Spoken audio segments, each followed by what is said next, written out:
नमस्कार और जय बाबा बालकनाथ जी। यह चैनल उन सभी भक्तों के लिए समर्पित है जो धर्म, भक्ति और आध्यात्मिकता की गहराई को समझना चाहते हैं। तो आइए इस यात्रा का हिस्सा बनें और बाबा बालकनाथ जी की कृपा से अपने जीवन को सकारात्मकता और भक्ति से भरें। चैनल को सब्सक्राइब करें और बेल आइकन दबाएं ताकि हर नई वीडियो का संदेश आप तक सबसे पहले पहुंचे।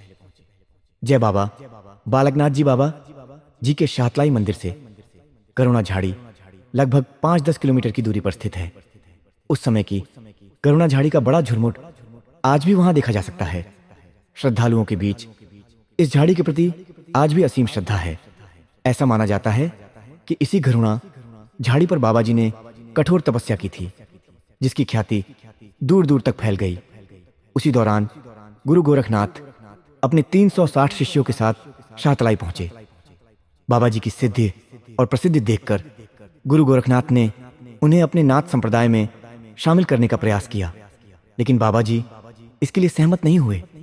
एक दिन गुरु गोरखनाथ स्वयं बाबा जी के पास आए और बोले, आप हमारे बैठने का प्रबंध करें। बाबा जी ने अपने कंधे से पड़ना उतारा और धरती पर बिछा दिया। गुरु गोरखनाथ और उनके सभी शिष्य इस पड़ने पर बैठ गए।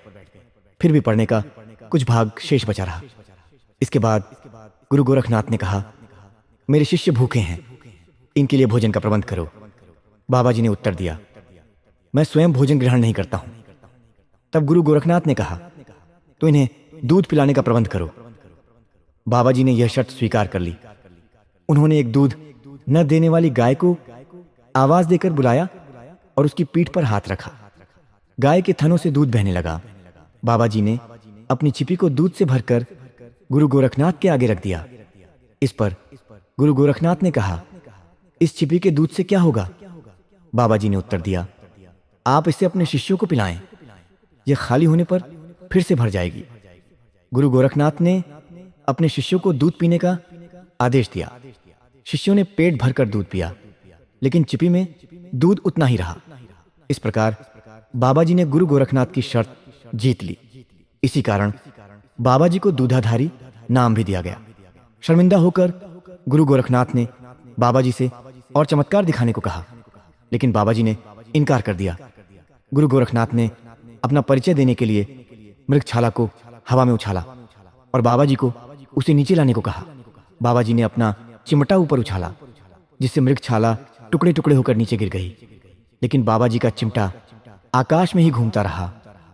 उन्होंने गुरु गोरखनाथ से उसे नीचे लाने को कहा, लेकिन गुरु गोरखनाथ इसमें असफल रहे।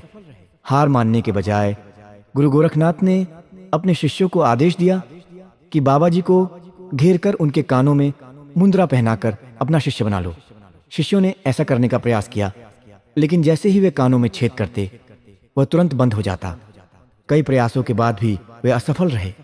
तब बाबा जी ने मोर को, जो पहले कभी उनके साथ नहीं देखा गया था, बुलाया और उस पर सवार होकर किलकारी मारते हुए वहां से उड़ गए।